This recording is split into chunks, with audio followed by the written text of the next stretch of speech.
Hello people of the internet, I am that guy that does movie reviews, and today I'm going to be reviewing Popstar, Never Stop, Never Stopping.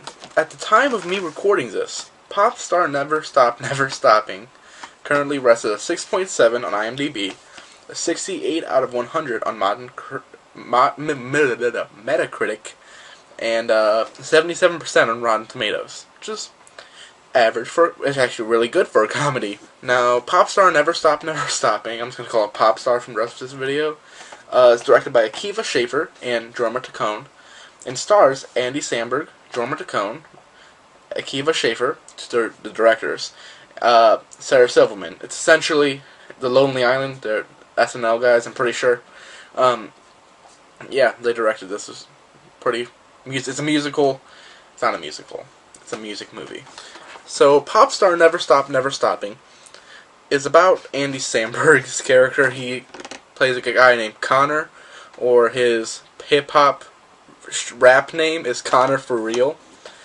And he is essentially, it's a documentary-style, mockumentary, what it's technically called, documentary-style movie about Connor, Andy Samberg, whatever you're going to call him, Connor, dropping his second solo album. He was in a band with Jorma Taccone and Akiva Schaffer before this, but they broke up after some differences, and now Andy Samberg is alone.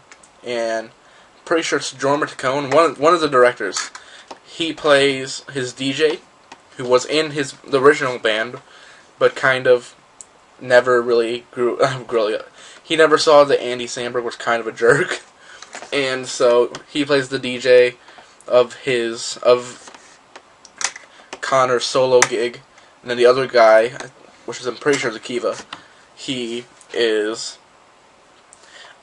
kind of just lives alone, and he's the guy that really just said, "Man, I hate you, Connor. I'm gonna leave the band." They're called the Style Boys, and yeah, that's what Popstar Never Stop, Never Stopping is about. Now, the acting in this movie is really good for a comedy nowadays. Normally you'd get really bad comedy that's like, not comedy, normally you'd get like really bad acting, like lightly, like most comedies are lightly edited improv. I mean, sorry, not sorry, that's what it is. But, yeah, Andy Samberg's great in it, everyone is great in it. Andy Samberg's manager is really, really funny. He ends up having to hire an additional opener type of person, and the guy that plays his opener is hilarious.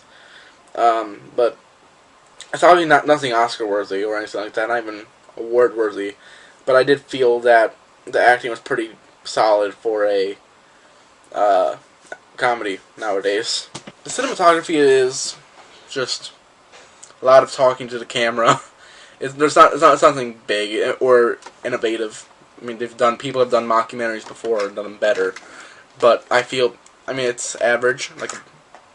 It's okay, and it's nothing to go crazy over. The music is what this movie is. It's about a musician trying to basically grow up, and it is hilarious. There are so many great songs. Well, I wouldn't say great songs, but there's so many funny songs in this movie. Like, how do I make words? There's one that's like, "Mona Lisa, you're an overrated piece of poop," or "I want you to F me harder than the U.S. military F'd Bin Laden." That's an actual line in one of the songs, and it's hilarious. Yeah, it's great. There's very few songs that are stupid.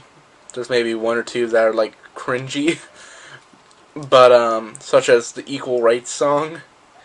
It's this girl singing about equal rights, and then Connor's all like, "Hey, you do you, boo, but I'm straight. I'm not gay. I'm not gay. I'm not." He probably says "I'm not gay" or "I'm straight" 50 times in the song, and it's hilarious. It's like, yeah, if Kanye were to make an equal rights song, it would be this song. It's hilarious. I feel this movie is one of the biggest downfall of this movie. It's the direction feels like there's a lot of times where, like, hey, we don't know how to convey things, so we're going to explain everything.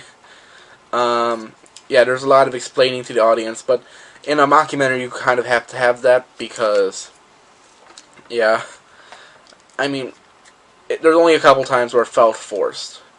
Towards the end, there's a couple character decisions that didn't make sense, and it's just random. But I attribute that more towards the writing, but I'm still going to put it in the directing part of it, because I'm a terrible person. But anyway, yeah, the direction is really the only thing I can get a knock on. This movie is very entertaining. I was dying every time. I've seen this movie like 5 times, and I still laugh watching it. I mean, I don't like comedies that much. Well, I like comedies, but I prefer like action comedies or drama comedies. This is a straight up comedy, and I felt this is one of the best comedies of the year. The target audience. This is a very hard R. Don't take your kids to this movie. Teenagers, I guess. I mean, if your parents or you're gonna be a bad kid, not a bad kid. If you're gonna be if you want to be a rule breaker, I would say you should watch this. I don't know if people who like R-rated comedies would love this movie. I think it's hilarious. People who like smart comedy would love this. There's a lot of visual humor. It's well edited. Like, there's a lot of times where if this was someone else making this movie, they would edit out a pause but when you have this pause in there, it lets you sit and like, oh, this is funny because of the awkwardness, or this is funny because of this.